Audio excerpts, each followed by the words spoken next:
우리는 이게 세상 교회의 그 절기에 좀 둔감해서 뭔지 잘 모를 때가 있어요. 지난주는 이른바 고난주간이었고, 이제 오늘은 부활주일, 부활절인데, 오늘, 왜, 이제 부활절이라는 걸 아는 분들이 있어요. 오늘 부활절입니다. 근데 이 부활절은 이렇게 딱 날짜가 정해진 것이 이렇게 성경에 정해진 건 아니고 부활의 의미는 우리가 늘 생각해 봐야 됩니다.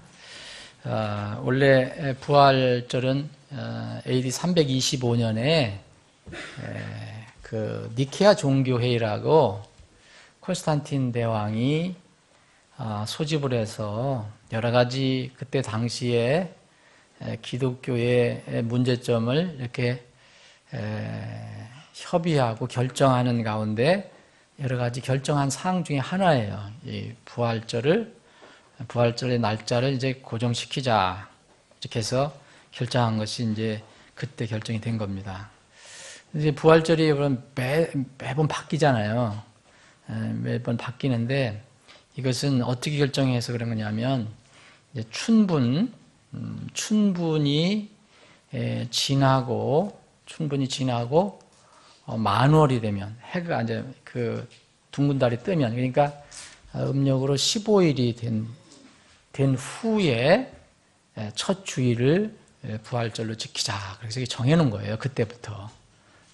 그래서 이게 사실 부활절은 언제인지 이렇게 정확히 몰라요. 이게 부활절, 왜 초세기 교회에서는 이제 오후에 제가 부활절에 관해서 좀 자세한 얘기를 말씀드릴 거예요. 재밌는 이야기도 있고, 왜 그 킹제임스 성경과 다른 성경이 다르냐, 이거에 관해서 이것도 좀 말씀을 드릴 겁니다. 이 부활절이 이렇게 정해지고서 그때 이후로는 계속 그 날에, 한 주일에 여러 가지 부활절 행사도 하고 그 전에서부터 행사를 하고 했는데 초세기 교회는 이렇게 했다는 것을 찾기가 어렵습니다. 왜 그러냐면 오후에도 말씀드리겠지만 주일을 지키는 주일날 모이게 된 동기가 뭔지 여러분들 아시죠? 주일은 뭐냐면 주님께서 죽은 자로부터 일어나셨어요. 이게 부활하셨어요. 이것을 사실 기념하는 초세기 성도들이 이것을 기념해서 이제 유대인들은 물론 전에는 토요일날 모였지만 이때 예수님이 부활하시고 난 뒤에부터는 주의 첫날인 일요일, 일요일이 끝에 있는 게 아닙니다. 제일 앞에 있는 겁니다. 일요일 날 이게 모이기 시작했어요. 신약 성경에 나오잖아요. 근데 그게 모이는 이유는 여러분 오늘 모인 것도 오늘 부활절이라 우리 주님의 부활의 의미를 생각하는 게 아니라 부활하신 주님을 경배하고 기다리는 부활의 의미를 생각하기 위해서 사실 주일날 모이기 시작한 겁니다. 그러니까 사실 초세기 교회에서 무슨 부활절 한날 이렇게 정해놓고 1년에 한 번 이렇게 막 행사만 하고 그런 게 아니에요. 그 초세기 교회는 매 주일 부활의 의미를 생각해서 주님을 생각해서 모였고 또 주님 생각해서 초세기 교회는 거의 매주 이렇게 만찬을 했다고 볼 수가 있습니다. 그래서 이 부활절이 꼭 오늘만 주님께서 부활하신 날이라 잘 정할 수가 없어요. 이건 서방교회에서 한 거고 같은 그때 당시 이제 이 가톨릭 교회에서 또 분리된 게 이제 동방정교회잖아요. 그리고 그때는 이게 서방의 동방 지역적으로 어떻게 교회가 좀 나눠져 있었는데 동방정교회는 틀려요. 또 부활절이에요. 더 늦습니다. 왜냐하면 이 서방교회는 이 태양력 중에서도 이 그레고리역이라는 그것을 써요. 우리가 지금 그걸 쓰고 있는 겁니다. 그런데 이제 동방정교회는 옛날에 율리스스역을 그대로 써요. 그래서 차이가 납니다. 그래서 동방정교회는 4월에서 5월 초까지 사이에 이렇게 부활절을 이렇게 지킵니다. 어쨌든 날짜가 중요한 게 아닙니다. 어떤 날을 또 지키는 사람도 우리가 뭐라 할 필요 없어요. 그 사람의 그 양심에 따라서 하면 됩니다. 바울 사도가 절대 날에 대해서 이렇게 판단하지 말라고 얘기했어요. 그런데 오늘은 부활절인데 부활을 생각해 본다면 한번 생각해 볼 게 있어요. 부활은 부화가 아니에요. 부화가 아니고 부활이에요. 부활은 듣기만 해도 여러분이 저 부활의 의미를 생각하면 세상 사람들은 부활의 의미를 몰라요. 그렇죠? 여러분들 세상 사람들이 죽었다가 다시 영광스러운 몸으로 일어난다는 것을 세상 사람들은 믿습니까? 안 믿죠? 기독교인들한테 듣긴 들었어도 자기는 안 믿는 거거든요. 그래서 그들이 믿는 건 부화 혹은 윤회를 믿어요. 다른 방법으로. 근데 부활이야, 성경에서 얘기하는 부활, 이 말씀만 들어도 저는 가슴이 벅차오를 때가 있어요. 부활이라는 의미를 생각할 때. 이런 모든 인생의 모든 고단함과 고통과 힘든 이런 것들을 다 이제 끝내고 완전 영화로운 몸으로 바뀌는 그 순간이거든요. 그 감격이 안 될 수가 있습니까? 그럼 이 부활이 뭐와 관련이 있는 것인가? 그것을 오늘 잠시 살펴보기를 원합니다. 전도서 3장, 신약성경 전도서 3장. 시편, 잠언, 전도. 전도서 3장.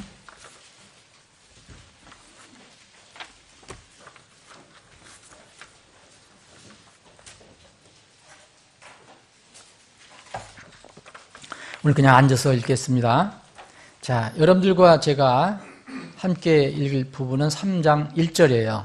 자, 함께 읽겠습니다.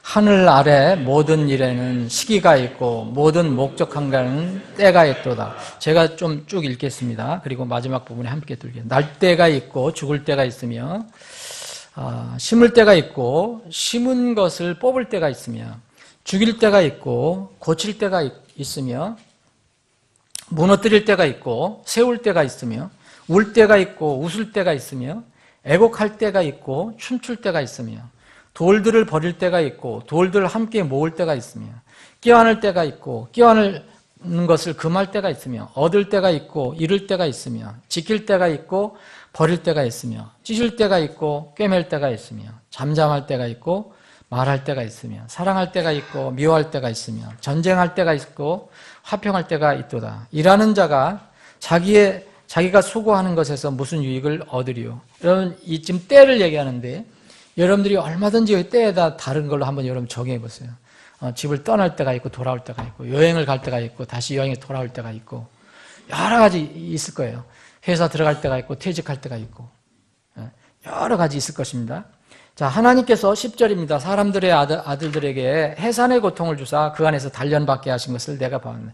이 해산의 고통, 인생을 사는 때, 이런 때 가운데 살 때 이런 것이 있다는 거죠. 그분께서 오늘 여기 전도 3장을 한 절 한 절 다 이렇게 여러분들과 같이 이렇게 살펴보지는 않겠습니다. 전반적인 뜻만 한번 생각해 보시고 그분께서 자신의 때에 모든 것을 아름답게 만드셨고 또 그들의 마음속에 세상을 정하여 두셨으므로 아무도 하나님께서 만드시는 일을 처음부터 끝까지 알아낼 수 없다. 12절입니다. 사람이 사는 동안에 기뻐하며 선을 행하는 것 외에 그들 안에 다른 것이 없는 줄을 내가 알며 또 모든 사람이 먹고 마시며 자기의 모든 수고로 인한 좋은 것을 누려야 하는 것이 하나님의 선물인 줄도 아노라.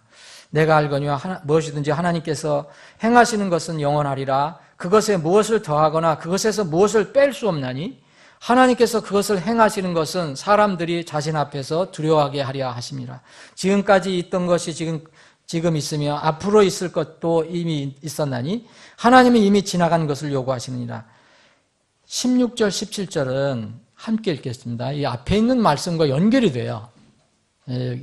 자, 뜻을 생각하시면서 한번 16절, 17절 함께 읽겠습니다. 또 내가 해 아래서 재판하는 것을 보았는데 거기에도 그 사악함이 있고 의를 행하는 곳 거기에도 그 불법이 있도다. 내가 내 마음속으로 이르기를 하나님께로 의로 나와 사악한 자를 심판하시리니 이는 모든 목적한 것과 모든 일에 거기에 때가 있기 때문이라 하였도다. 아멘. 아버지 하나님, 오늘도 말씀을 주심을 감사합니다. 이 말씀을 주님께서 깨우쳐 주셔야만, 성령께서 알려주셔야만 저희들이 깊은 뜻을 알 수 있습니다. 참으로 우둔한 사람의 대언자가 얘기하지만 친히 이 시간 성령께서 주관하시고 우리 사랑하는 지체들 모든 것을 주관하셔서 이 말씀이 의미하는 하나님의 교훈을, 그리고 하나님의 말씀을 잘 새길 수 있는 시간이 되게 하여 주옵소서. 거룩하신 예수님의 이름으로 기도합니다. 아멘. 지금 이 전도서 기자는 여기서 때를 얘기합니다. 시기가 있고 때가 있다. 그러면서 여러 가지 때에 관해서 쭉 설명합니다.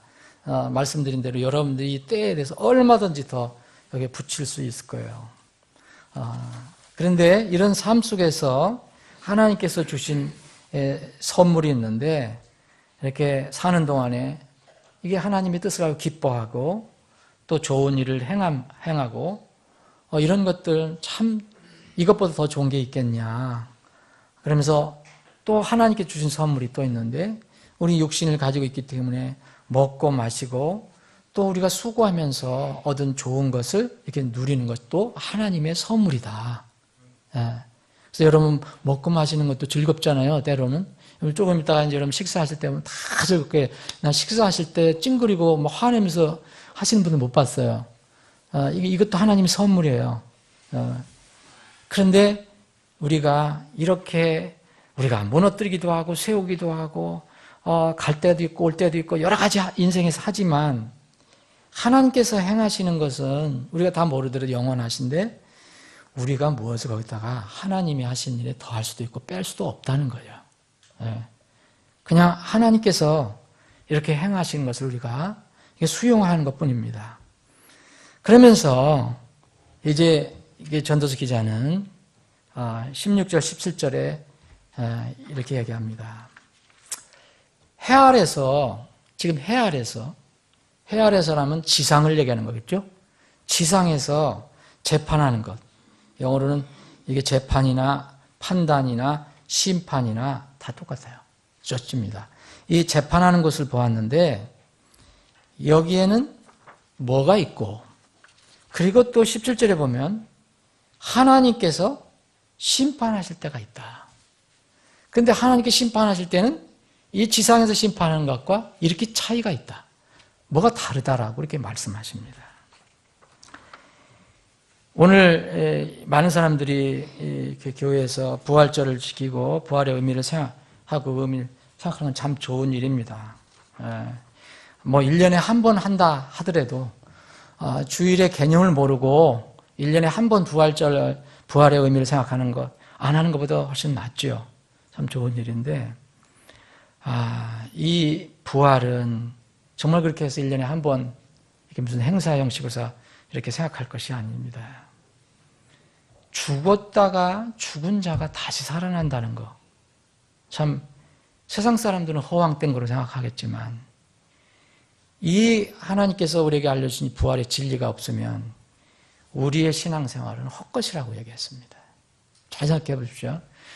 우리가 하나님을 믿고 따르고 이 세상에서 나름대로 힘들고 고단한 삶을 살면서도 주님을 섬기고 있는데, 진리를 위해서 일하고 있는데, 만약 이 부활이 없으면 우리가 이 수고하는 모든 것이 헛것이다 이거예요. 그리고 심지어는 이 부활이 없으면 세상 믿지 않는 사람보다 더 불쌍하다 우리가. 왜 그러겠습니까? 시간 드려야 되죠. 물질도 드려야 되죠. 내 재능도 드려야 되죠. 내가 좋아하는 거, 내가 하고 싶은 것도 다 절제해야죠. 근데 세상 사람들은 아무 그런 게 없어요. 그거 보면 더 불쌍한 거죠. 우리가 이 세상에서만 사는 거라면. 그런데 여러분, 신자나 불신자나 또 이 세상에서 선하게 사는 사람이나 의롭게 사는 사람이나 또 아주 사악하고 불의하게 못되게 사는 사람이나 모두 일정 기간 때가 있어요. 하나님께서 허락하신 때가 지나면, 시기와 때가 지나면 뭡니까? 똑같이 공통적으로 오는 게 있어요. 죽는 것을 피할 수가 없어요. 피할 수 있는 사람이 있습니까? 그래서 이 하나님 손에 때와 시기가 있는데 이 안에서 하나님이 허락하실 때 정말 사는 동안에 기뻐하며 선을 행하는 것 참 그건 좋은 거다. 그리고 하나님께서 이렇게 기본적으로 누리게 하신 이것들을 누리는 것, 즐겁게 누리는 것도 하나님의 큰 선물이다. 우리에게 이런 말씀을 해 주셨습니다. 70, 80년을 살아도, 아니 많이 살아서 100년을 산다 하더라도 이 삶이 전부라면 여러분 사실 인생에서 말하는 소위 얘기하면 그 가치 있잖아요. 인생을 어떻게 살 것인가, 뭐 보람, 뭐 의미, 이게 사실 허무한 것입니다. 저는 만약 70, 80 살고 100년 사는 게 전부라면 다음이 없다 그러면 저는 솔직히 이렇게 목회할 필요도 없죠. 여러분 뭐하러 그렇게 하고 있습니까? 여러분 뭐하러 여기 앉아 계세요? 지금 날 좋은 데 가서 재밌게 놀 수 있는데, 즐길 수 있는데, 사실 인생에서 말하는 모든 그런 거, 거창한 구호, 뭐 하나님의 우리 진리 얘기하잖아요. 하나님의 정의 얘기합니다. 하나님은 공의로운 분이다. 이거 거창한 구호에 끝납니다. 그렇잖아요. 인생의 도리 아무리 따져보고 뭐 보람, 가치를 얘기해보고 정의, 공의를 얘기해봐도 몇십 년 사는 동안에서만 유효한 것이라면 고단한 인생에서 그런 것들이 무슨 의미가 있겠습니까? 더 힘들게 하고 피곤하게 하는 거죠. 그러나 성경은 놀라운 진리를 우리에게 계시해 줍니다. 죽은 자가 다시 일어난다는 거예요. 죽은 자가 다시 일어난다.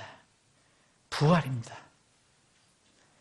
이거는 이 사람이 일단 이 땅에 태어나면 누구든지 죽음을 피할 수 없는 것처럼, 한 번은 그 과정을 겪는 것처럼 반드시, 또 사람들이 믿든 안 믿든 죽은 사람들은 반드시 부활합니다. 안 믿는 사람들도요? 예, 안 믿는 사람들도 부활합니다. 다른 종교도 사실 부활과 비슷한 것을 주장해요. 그 사람들이 많이 미혹당하잖아요. 윤회 주장하잖아요, 윤회. 그런데 부활은 전혀 본질적으로 다른 겁니다. 물론 이제 알에서 무슨 날짐승이 이게 나오는 부화하고는 또 전혀 다른 거고요. 왜 부활절에 계란을 이렇게 까서 그걸 하는지 난 이해가 도대체 안 돼요. 근데 이걸 알고 보니까 다 옛날 이교도 전통이에요. 저는 그것을 선한 뜻으로 한다는 사람을 뭐라고 비판하고 싶은 생각은 없지만 왜 예수님의 부활의 날에 계란으로 비유를 합니까? 있을 수가 있어요, 이게? 아니, 혹시 이런 것이 있을 수 있어요. 우리 교회에 못 먹는 사람들도 있고, 띠니 잘 걸른 사람도 있고, 노숙자도 있고 그래서 이날 주님께서 부활하신 날 기념해서 그 사람들에게 간단히 이렇게 계란을 대접하고 싶다. 그러면 해오셔도 돼요. 근데 그걸 부활의 의미로다가 이렇게 하는 건 정말 참 이건 제가 지나치면 신성모독이라고 생각해요. 예수님이 계란에서 부활하셨습니까? 부활의 진리는 이 세상에서 참으로 독특한 그런 하나님이 계신데 이 부활의 진리 안에 뭐가 들었냐면 디자이너가 있다. 디자이너가 있다면 이 세상에 디자이너가 있다. 그럼 뭐예요? 우리는 쉽게 얘기하면 창조주가 있다는 것을 반증하는 거라고 저는 생각합니다. 부활은 하나님의 속성은 여러 가지 중에 하나가 공의예요. 사랑과 공의. 공의는 진리라고 얘기할 수 있죠. 공의는 뭡니까? 공은 여러분 공평할 공자를 써요. 우리나라 말로는 한문으로. 공평하다는 거예요. 거기다가 의예요. 그러니까 사적인 의가 아니라 공적인 의라는 거예요. 이 공의는 하나님은 공의로운 분이라고 얘기했는데 선악 간에 공평하고 의롭게 판단하시고 다루시는 하나님의 성품을 얘기해요. 예. 사람은요, 정의를 많이 부르짖잖아요. 공의 부르짖고요. 요새 정치권들 한번 보세요. 좀 관심도 없지만 난리잖아요. 난리인데, 그래서 어떤 사람은 나는 정의를 위해서 이렇게 한다. 나는 공의를 위해서 이렇게 한다. 그래서 정의와 공의는 살아있다. 뭐 그렇게 얘기를 많이 하잖아요. 사람은요, 그런 사람들 보면 또 나중에 보면 엉터리 짓을 또 해요, 보면. 근데 사람은요, 정의나 공의 부르짖지만 본성상 공의, 정의 수행하는 거 불가능합니다. 그거를 추구하는 것이지, 그 방향으로 가려고 하는 것이지, 오직 정의, 공의를 부르짖을 수 있는 분은 오직 하나님뿐이에요.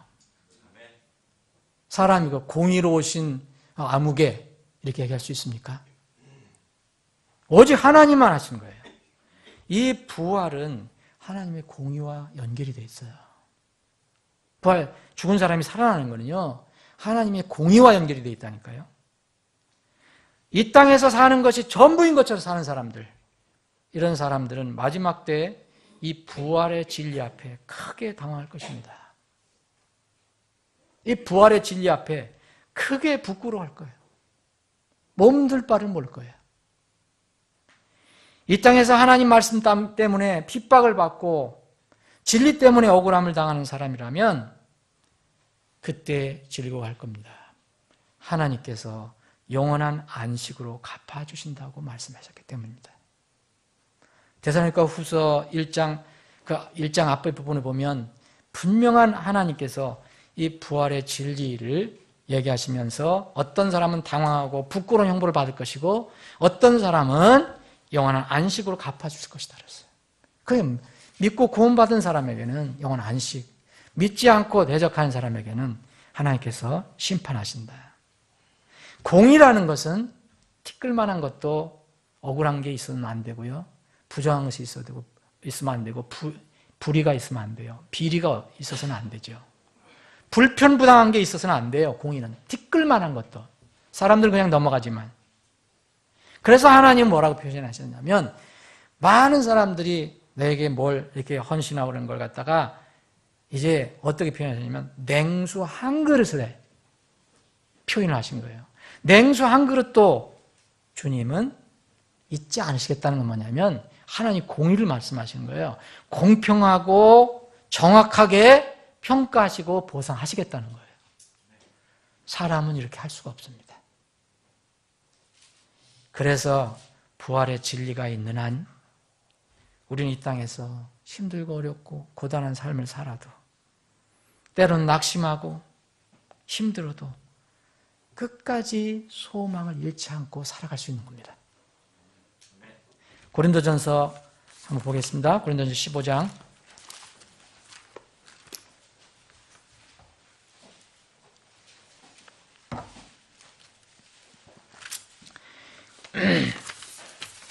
고린도전서 15장 50절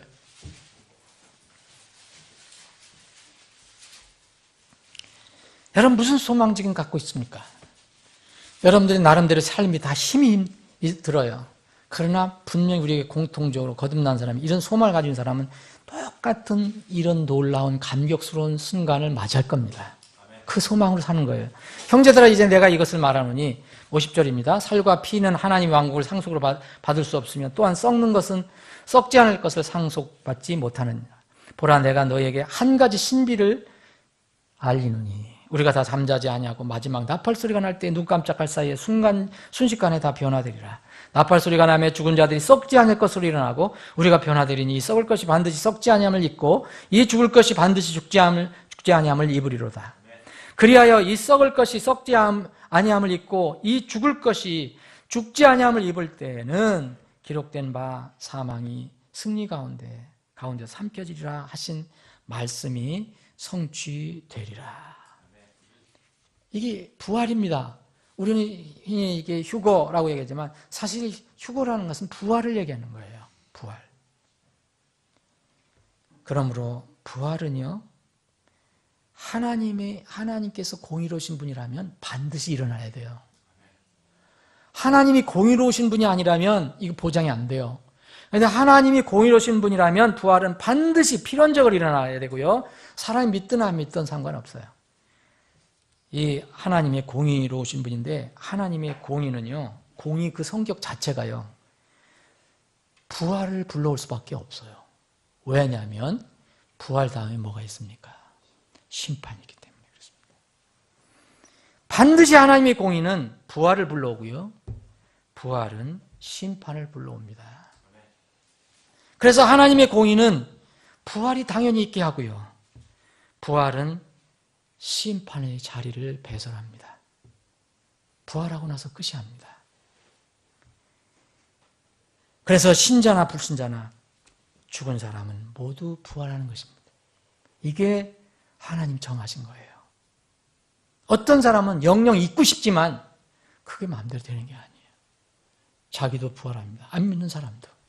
부활해서 그날 사람은요, 한번 태어나면 영존하는 그 존재예요. 어디가 사느냐가 문제죠. 동물은 끝나지만, 곤충도 끝나지만 하나님의 영을 받은 사람, 하나님의 입김을 받은 사람, 하나님 모양과 형상을 지음받은 사람은 영원히 존재합니다. 어디에서 존재하냐가 문제예요. 그래서 부활은 반드시 필요한 겁니다. 부활은. 그런데 여기 오늘 본 말씀에 보면 3장에 보면, 자, 앞에는 때가 쭉 있고 여기에 마지막 때가 나와요. 16절, 17절 오늘 주절입니다. 16절은 뭘 얘기하냐면 세상 법정을 얘기해요. 세상 법정. 그리고 17절은 하늘 법정을 얘기해요. 제가 대비하기 위해서 이런 용어를 쓴 겁니다. 성경에 이런 용어가 있는 건 아닙니다. 자, 16절에는 이 세상 법정이 있는데, 얼마 전에 제가 법원에 가서, 법정에 가서 참관한 적이 있습니다. 여러분, 법정에 가보신 분 알겠지만, 피고인을 중심으로 해서 볼 때, 전면 앞에 보면, 근엄한 판사들이 앉아 있습니다. 이제 항소심 같으면, 이제 3명의 판사가 있죠. 중앙에 재판장이 있고, 양쪽에 보호자 판사가 있어요. 법적인 용어는 잘 모르겠어요. 뭐라고 얘기하는지. 하여튼 이 두 사람은 아무 소리도 안 하고 소리만 지덕거리고 앞에 있는 재판장이 늘 말하더라고요. 그리고 이 재판장 그 앞에 피고인이 서 있고 피고인 오른쪽에는 변호사가 있어요. 왼쪽에는 검사가 있어요. 검사는 저 사람 죄인입니다. 저 사람 잡아야 됩니다. 저 사람 형벌 줘야 됩니다 하는 사람이고, 검사는. 변호사는 아유 좀 사정을 봐주십시오 하는 사람입니다. 또 아닙니다. 저건 억울합니다. 이렇게 얘기하는 사람. 피고석 앞에 증인석도 있어요.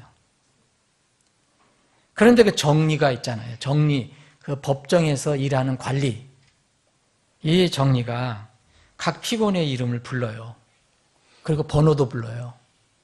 그러면 피고인은 그 고개를 숙이고 판사 앞에 섭니다. 앉지도 못해요. 서 있어요.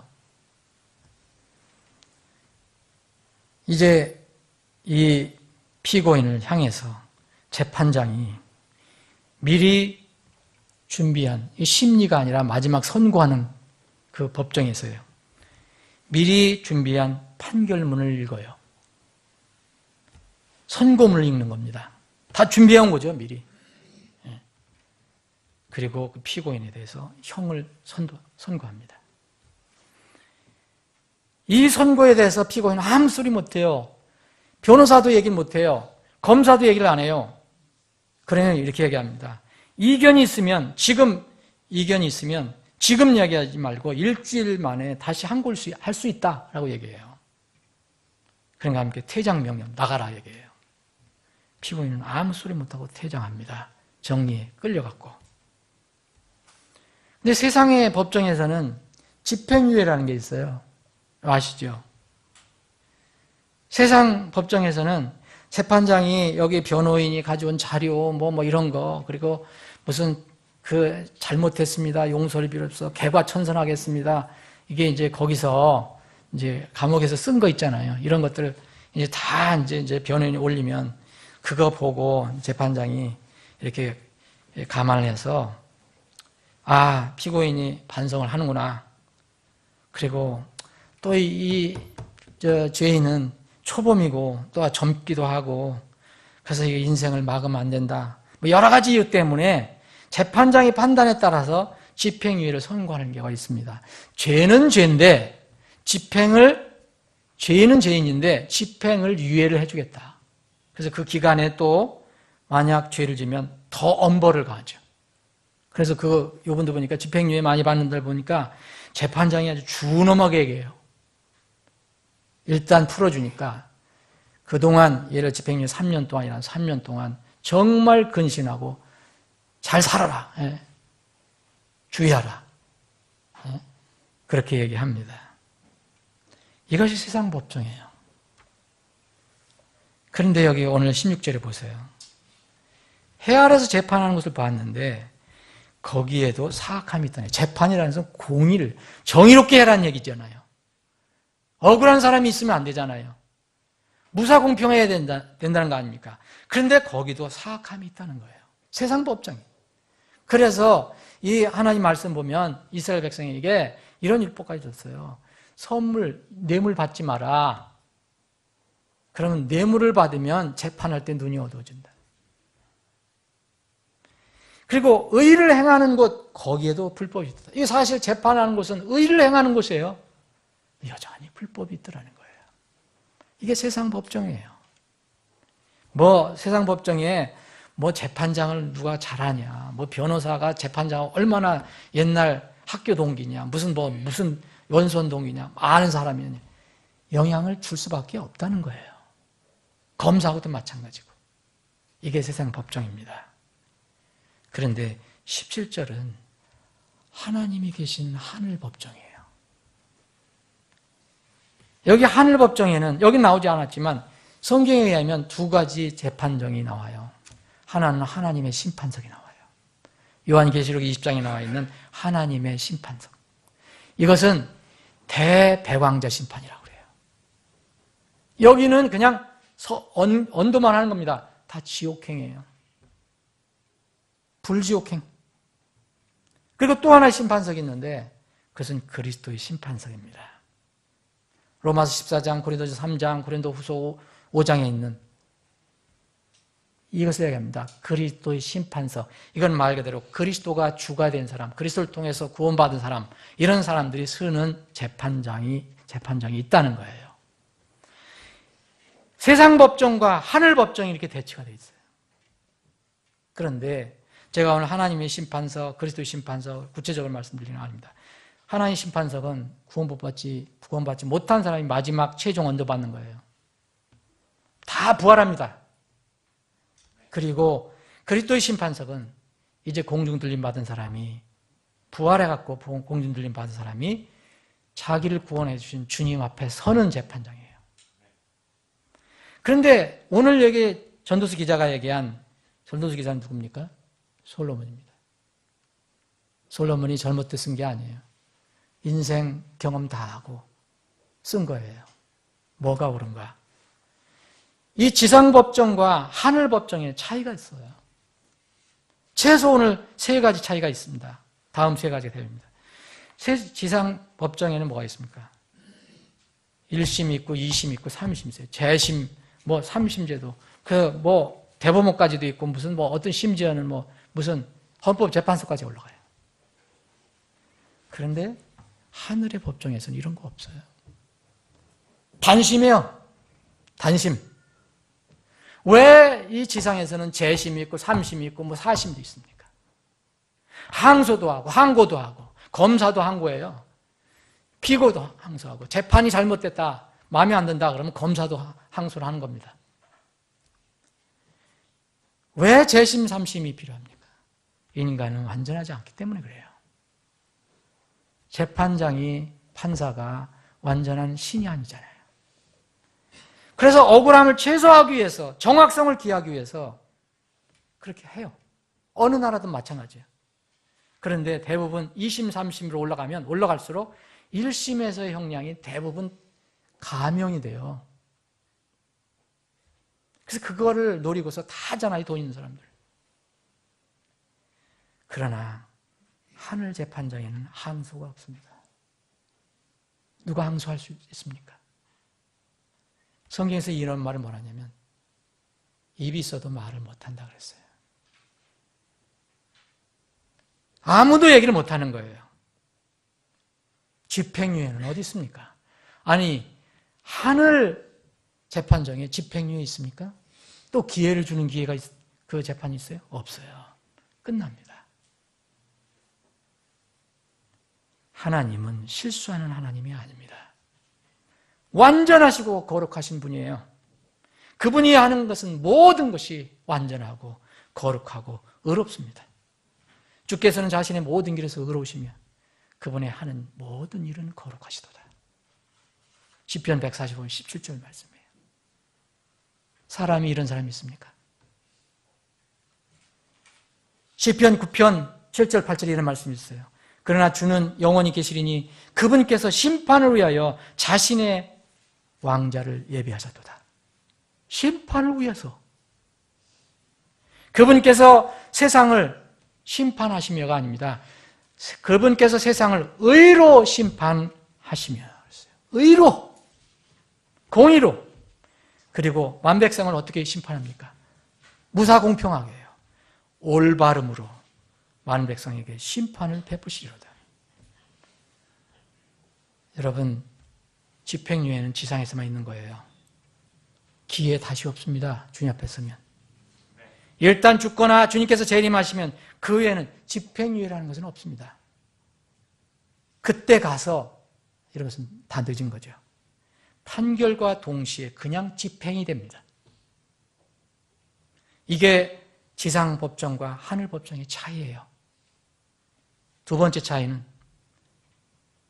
지상에서는 사람이 그 재판장이 그 3심이라면 그 보좌 판사들하고 뭐 수기를 할 거 아닙니까? 이게 옳으냐 저게 옳으냐 이게 조금 더 하자. 이게 좀 그 감형해 주자. 의견을 다 종합을 합니다. 그래서 그 판결문을 다 공식적으로 합의를 한 뒤에 그 선고 원고를 읽는 거죠. 그런데 하나님은 그렇게 하실 필요 없어요. 하나님의 선고문은요, 처음부터 말씀이에요. 이 선고문이 여기 있어요. 이미 판결문이 있어요. 하나님은 태초에부터 계셨던 하나님이시고 말씀이셨어요. 그리고 그 말씀은 시편 119편 89절에 보면 주의 말씀은 영원히 하늘에 정착되었나이다 했어요. 무슨 사람처럼 뭘 서로 당기고 뭐 협의하고 그래서 결정합니까? 이게 하늘법정과 지상법정의 차이예요. 마지막으로 세 번째 차이가 있어요. 또 여러분들이 차이점을 발견할 수 있어요. 오늘 세 가지만 봅니다. 세상에서는 정말 여기 성경 말씀에 있는 것처럼 불공평해요. 완전하지 않습니다. 보세요. 인간의 정, 연줄, 선입관, 선호, 기분 나쁘면 거기 형량이 올라간대요. 그러니까 그 피고인들이 뭐 아주 여러분 피고인이 뻣뻣하게 막 재판장에서 이런 경우 못 봤어요. 그 한번 두 번 가서 봤더니 참 뭐 아주 평소에 그렇게 살면 얼마나 좋겠어요. 응? 거기서 잘못 보이면 큰일 나거든요. 그리고 요새는 한국에서는 판사도 불의로 비리를 저질러가서 잡혀 들어가잖아요. 재판장이. 이 지상에는 불공평이 있어요. 완전하게 거룩하지 않습니다.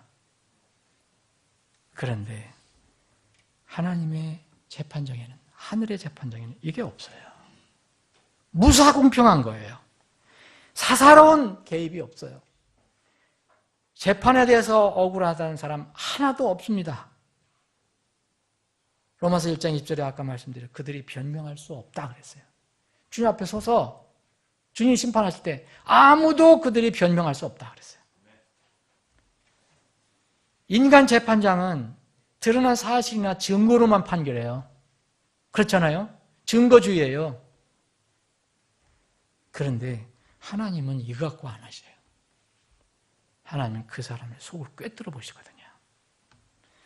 사람의 행동은 어떻든 간에 그 사람의 속마음, 꾀, 의도까지도 다 파악하고 계셔서 재판하셔요. 하나님은 사람의 마음과 생각과 의도까지 분별하시는 분이라고 했어요.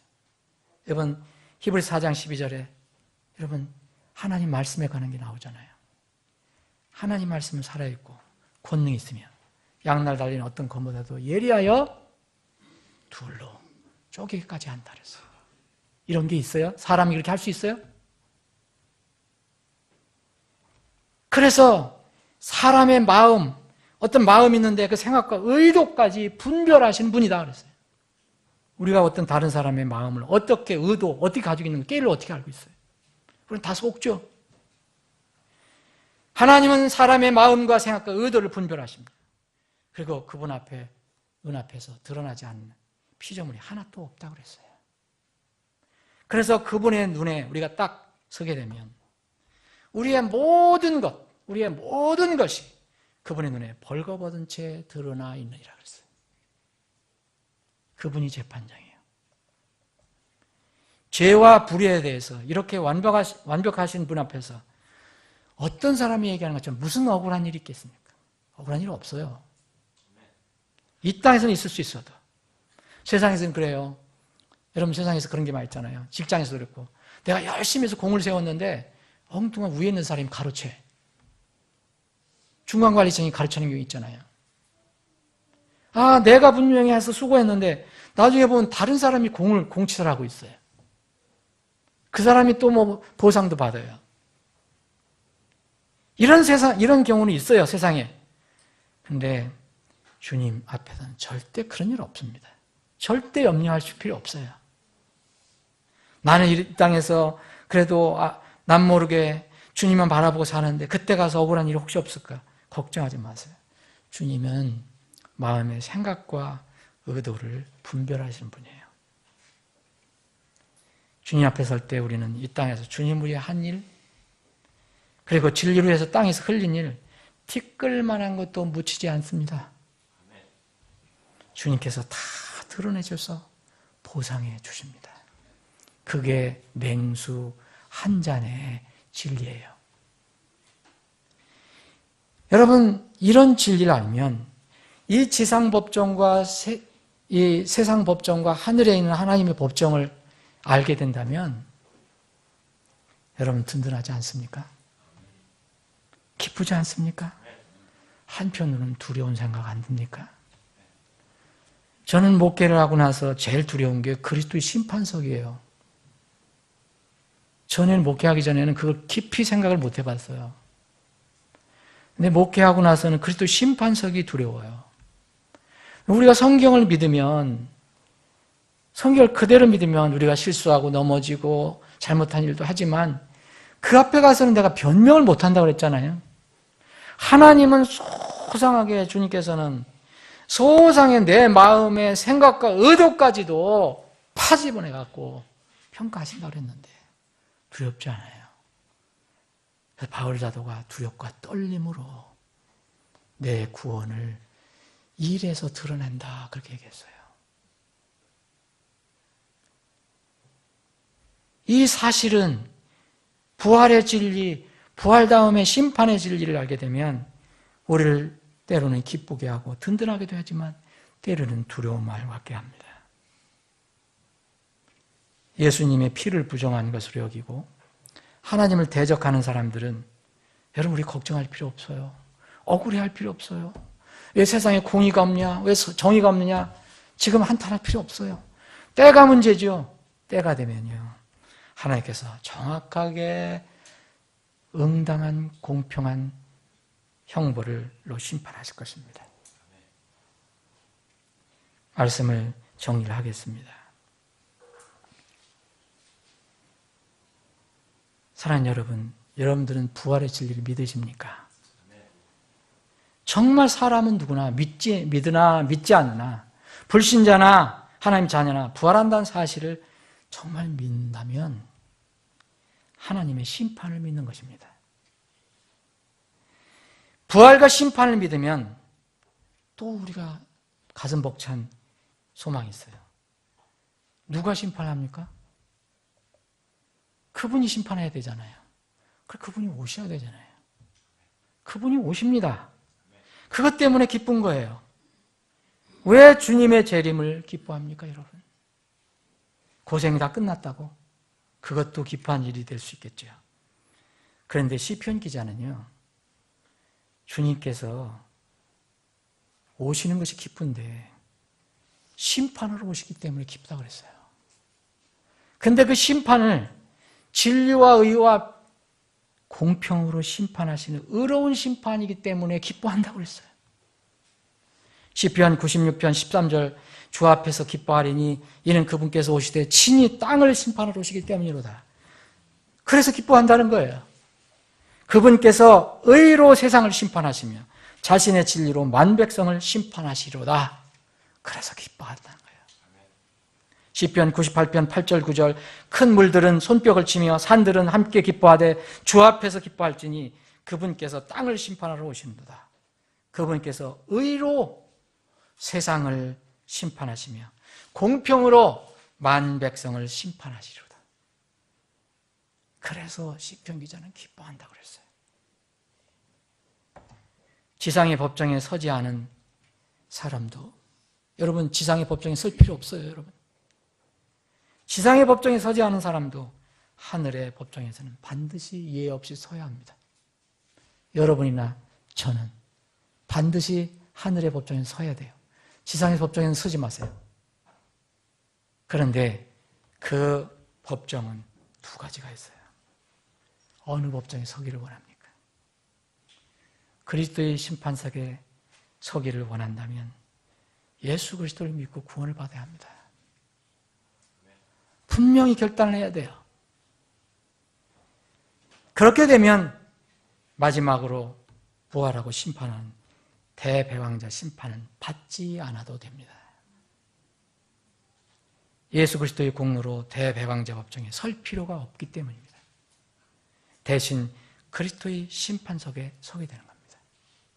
사랑하는 여러분, 여러분들이 그 부활하고 부활한 뒤에 그리스도의 심판석에 서게 된다면, 그것을 확신하고 믿고 있다면 여러분 그 심판석에 서실 준비는 하고 있습니까? 그것이 우리에게 남겨진 삶의 가장 가치 있고 보람 있는 것이에요. 그리스도의 심판석에 설 준비를 하며 살고 있는가? 오늘 부활절 아침에 주님께서 말씀을 통해서 우리에게 질문하시는 말씀이에요. 기도하시겠습니다.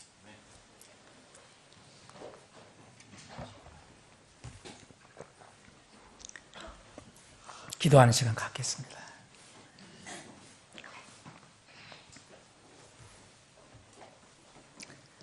다 눈을 감아주시고, 여러분들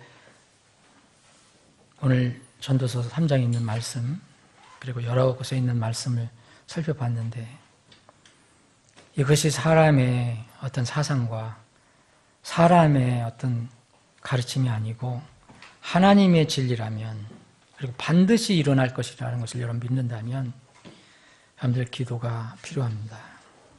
여러분들 중에 아직 예수님을 나의 구주로 진실한 마음으로 믿고 받아들이지 않는 분이 있다면 여러분들은 반드시 서야 할 곳이 있습니다. 그것이 대배왕자 마지막 심판입니다. 이 심판은 이 불못에 들어가는 심판입니다. 사람이 믿든 안 믿든 하나님의 말씀이 이루어집니다. 분명히 결단하고 예수 그리스도를 받아들여야 합니다. 부디 그런 은혜가 있기를 바랍니다. 여러분들은 분명히 예수님을 믿고 구원받았다면 이 땅에서 어떻게 살고 있습니까? 세상 법정에서 벗어난 것을 좋아하는 것, 그것으로 인생이 끝나는 게 아닙니다. 세상 법정에서는 서지 않더라도 하늘 법정에는 반드시 서야 하기 때문입니다. 하늘 법정에 어떻게 설 것입니까? 하늘 법정 앞에는 재판장이 연약한 인간 재판장이 아닙니다. 사람의 마음의 생각과 의도까지 꿰뚫어 분별하시고 찾아내시는 우리 주 예수 그리스도 하나님이십니다. 그분 앞에서 무슨 우리가 변명을 하겠습니까? 하늘 법정을 믿으신다면 여러분들 결단하는 기도가 필요합니다. 여러분의 기도를 주님께서 들어주시고 위로해 주시고 인도해 주실 것입니다. 부디 그런 결단의 기도가 있기를 바랍니다. 아버지 하나님, 오늘 말씀을 통해서 저희들 이 땅에 있는 그 재판정, 법원, 재판, 이 모습을 우리가 바라볼 때 하늘에도 법정이 있다는 것을 우리가 오늘 새삼스럽게 알게 됐습니다. 주님, 우리는 그 법정이 인간 재판장 앞에 서는 것이 아니고 전능하시고 완벽하시고 거룩하신 주님 앞에 저희들이 서야 한다는 것을 알게 됩니다. 주님, 이 땅에서 이런 진리를 알면 우리가 교만해질 수 없고 게으를 수 없고 나태해질 수도 없고 방만하게 살 수도 없습니다. 이때 저희들이 더 결단하며 기도할 수 있게 하여 주옵소서. 그래서 우리 모든 지체들은 그리스도의 심판석에서 주님을 기쁘게 만나는, 그래서 참으로 신실하고 착하고 충성된 종이라는 주님의 입에서 나오는 칭찬을 받는 그런 지체들이 다 되게 하여 주시옵소서. 거룩하신 예수님의 이름으로 기도합나이다. 아멘.